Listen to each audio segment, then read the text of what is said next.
Hey everyone, welcome back to the Hacker Stacker channel. And I appreciate you taking the time to watch my videos, so be sure to share, like, comment, and subscribe, and hit that bell to get notifications on my new content. It's only with your support this channel will continue to grow. This video will be my take on junk US half dollars. I know, some of you don't like the word junk, but it's a common and accepted name for it, as well as constitutional or 90%. I'm going to be going over what I think are the main pros and cons of this type of silver.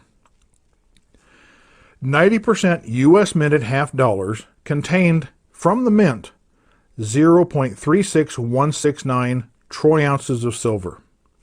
But since they are usually circulated coins, we can round that down a little bit to approximately 0.357 troy ounces to roughly calculate the value of the silver in a half dollar by multiplying that by the spot price. At the time of this video, silver spot was $22.73. So the approximate value at the time of this video of each half dollar, 90%, would be $8.11. A 40% half originally contained 0.14792 ounces of silver, but again, being circulated, we can take that down to 0.146. Multiplied by today's spot of $22.73, this means there's roughly $3.32 in each 40% half. So what are the pros of stacking half dollars? Number one, the older ones are easy to identify. Any Franklin or Walking Liberty will be 90% silver.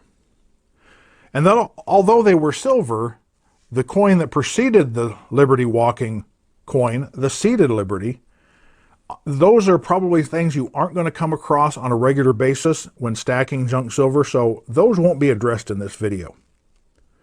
Walking Liberty halves were produced from 1916 to 1947. And from 48 to 63, the Franklin halves were produced. Minting of the Kennedy halves started in 1964, with only that year, 1964, being 90% silver composition.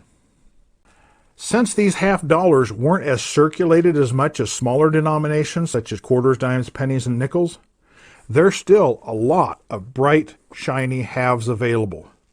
And this is where having a local coin store where you can walk in and go through their supply of junk silver is an advantage to over buying something online where you pays your money and you takes your chances with what you get.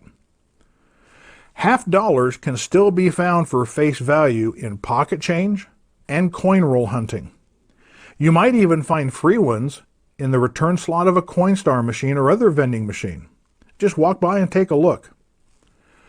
But if you are actively seeking half dollars from sources like this, you always want to check to make sure that you're not just taking a silver coin and throwing it in your stack that might have more numismatic value above and beyond its silver content.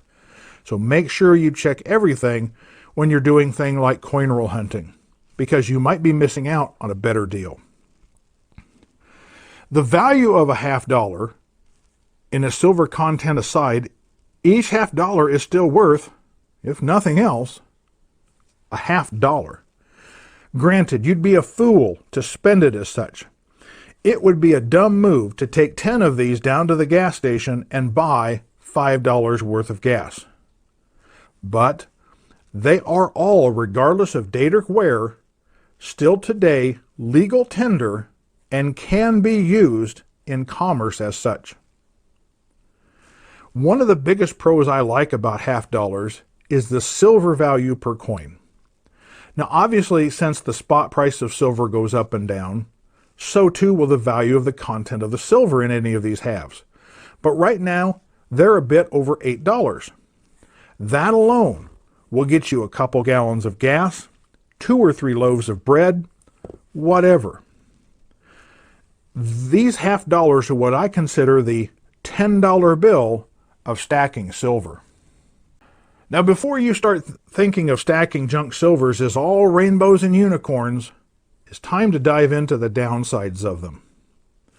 With Kennedy halves, only the 1964s are 90%. 65 through 70 will be 40%.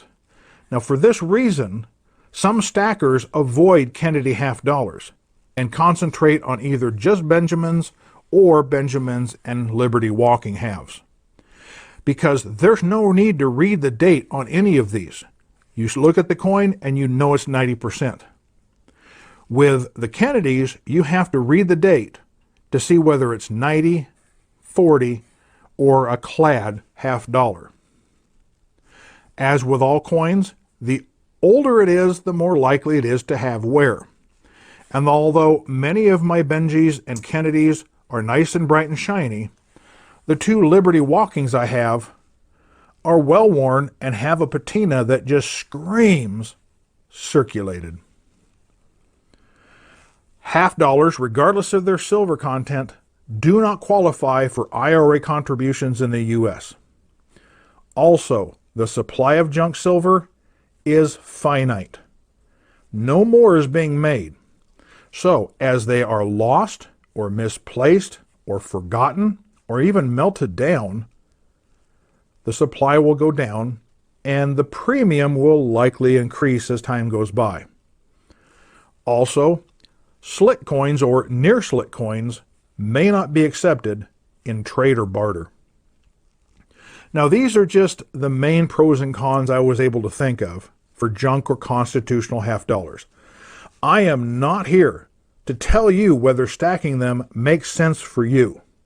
I'm just giving you information about them to help you make your own decisions.